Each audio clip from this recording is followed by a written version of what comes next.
ఆలోచించాలా.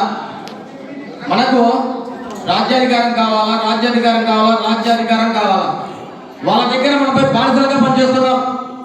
ఓటు వేసి 5 సంవత్సరాలు వాళ్ళ కింద బానిసలుగా ఉంటున్నాం. ఏ ఒక్క రాజకీయ నాయకుడి నుంచి ఏ ఒక్క బీసీ నాయకుడు తయారయ్యాడు? ఏ ఒక్కరైనా కూడా లీడర్గా తయారైనాడా? ఇప్పటి వరకు ఎవరు ప్రశ్నిస్తే వాడిని, ఎవరు గట్టిగా మాట్లాడితే వాడిని, రాజకీయంగా ప్రశ్నిస్తే కేసులో ఇంకోటి పెట్టి లోపల ఇస్తారు. మరి బీసీ నాయకులుగా ఎట్లా ఎదుగుతారో, బీసీ రాజ్యాధికారం ఎట్లా వస్తుంది, కులగణన ఎట్లా చేస్తారో. అసలు అగ్రకులాల్లో ఉన్నటువంటి రిజర్వేషన్ తీసేయలేదు. మనకు రిజర్వేషన్ కావాలంట. మనకు రిజర్వేషన్ బీపీ మండల హయాం నుంచి ఉంది, సాహు మహారాజ్ హయాం నుంచి ఉంది. కొత్తగా పిలిచేదేంటి? ఇప్పుడు మనకు కావాల్సింది కులగణన. ఈ కులగణన ఎలా చేయాలి? అందరిపై రిజర్వేషన్ కావాలంటున్నారు. ముందు కులగణన జరపండి.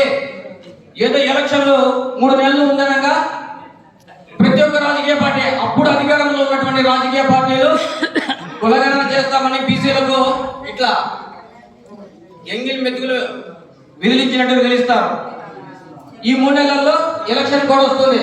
ఎక్కడో దగ్గర సైలెంట్ అయిపోతారు, ఎక్కడో దగ్గర ఎలక్షన్ మూమెంట్ లో పడతారు. మనం కూడా ఎవరికి ఓటు వేయాలని పోటీలు పడతాం.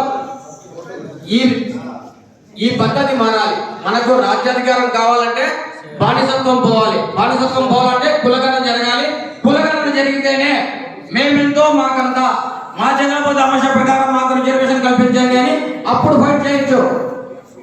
ఏదో ఒక చిన్న సంఘాలు పెట్టుకోవడం, వాళ్ళ దగ్గర పోయి బానిసత్వం ఆ బానిసత్వాన్ని వదలండి.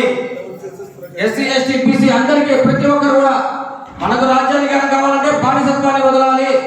ఫస్ట్ మా వాటా మాకు తెలిసండి, లేదంటే మీ వాటా మీకు ఇష్టం పక్కకి వెళ్ళండి. మీరెంతో మీకంతా, మేమెంతో మాకంతా. ఈ నినాదంతో ముందుకెళ్తే బాగుంటుందని ప్రతి ఒక్క రాజకీయ పార్టీలకు, బీసీ సంఘాల నుంచి మేము ఒకటే హెచ్చరిస్తున్నాం. అయ్యా, మా కులగణన చేయండి. మీ వల్ల కాకపోతే ఒక ప్రైవేట్ ఆర్గనైజేషన్ అప్పచెప్పండి, మేము కులగణన చేస్తాం. ముఖ్యంగా మనకు ఉద్యోగాలు లేవు.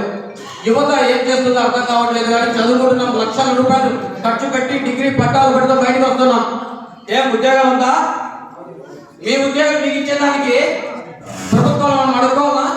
నోటిఫికేషన్లు వదలండి అని. మరి దీనిపైన ఏ విద్యార్థి నాయకులు కానీ, ఏ యువత కానీ ఎందుకు ముందుకు వెళ్ళడం లేదు, ప్రశ్నించడం లేదు? నీ ఉద్యోగాలు వాళ్ళు ఎవరు అమ్ముకుంటుంటే మీరు ఎందుకు మాట్లాడడం లేదని అడుగుతున్నా. ముఖ్యంగా మనకు ఉద్యోగాలు కావాలి అంటే యువత ముందుకు రావాలి. నోటిఫికేషన్ ప్రతి సంవత్సరం, ప్రతి శాఖలో, ప్రతి గవర్నమెంట్ శాఖలో ప్రతి సంవత్సరము ఖాళీలు అయ్యేది ఎవరికి ఇస్తున్నారు, అక్కడ ఎవరిని నియమిస్తున్నారు, దీనిపైన విద్యార్థులు మీ అందరూ మీరే తెలుసుకోవాలా. రోడ్డు మీదకి వచ్చి మా ఉద్యోగాలు మాకు ఇవ్వండి అని. లేకపోతే ఈ తరము, నెక్స్ట్ తరము, వచ్చే తరమున బానిసత్వం తప్పదు. మనకు ఉద్యోగాలు లేకుండా పోతున్నాయంటే ఈడబ్ల్యూఎస్ కారణం. ఈడబ్ల్యూఎస్ అంటే ఎకనామికల్ వీకెండ్ సెక్షన్.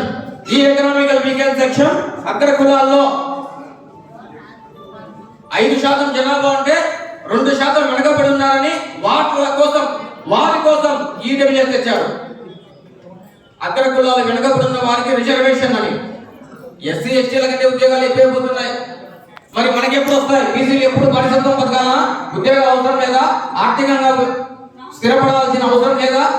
ఒక్కసారి మిమ్మల్ని మీరు పరీక్షించుకోండి, మీ ఆత్మ పరిశీలన చేసుకోండి. మేము వాళ్ళకు రిజర్వేషన్ ఇవ్వద్దనట్లేదు, ఇవ్వండి. వాళ్ళ జనాభా దామాషా ప్రకారం రిజర్వేషన్ ఇవ్వండి. అలాగే బీసీలో కూడా మా జనాభా దామాషా ప్రకారం మాకు రిజర్వేషన్ కల్పించండి. ఉద్యోగాలు కావాలి, మా వాటా మాకు కావాలి. దీనిపైన యువత కానీ, బీసీ సంఘాలు కానీ ప్రతి ఒక్కరు మాట్లాడితే బాగుంటుంది. ముఖ్యంగా ఇప్పుడున్నటువంటి పార్టీలకు కానీ, రాబోయే పార్టీలకు కానీ మేము ఒకటే విన్నవిస్తున్నాం. మా కులగణన చేసి మా లెక్కలు మాకు పెంచండి. అప్పుడు మా జనాభా ప్రకారం మాకు రిజర్వేషన్ కల్పించండి. ఎవరికైనా సరే వెనకబడి ఉన్నారంటే మీకు రిజర్వేషన్ కావాలి అంటే ఆ జనాభా దామాషా ప్రకారం కేటాయించండి తప్ప మీ ఇష్టం వచ్చినట్టు మీరు ఈడబ్ల్యూఎస్ ఇంకోటి తెచ్చి పెట్టుకుంటే మిగతా వాళ్ళను, బీసీలను అన్యాయం చేసే వారు అవుతారు. మా విద్యార్థులు చదువుకొని లక్షలు ఖర్చు పెట్టుకుని డిగ్రీలు పట్టాలు చేత పట్టుకొని బయటకు వస్తే గుడ్డల గట్ల పనిచేయాలా, లేదంటే ఏదో ఒక షోరూమ్ లో పనిచేయాలా? మరి అలాంటప్పుడు ఇన్ని లక్షల రూపాయలు ఎందుకు ఖర్చు పెట్టాలి?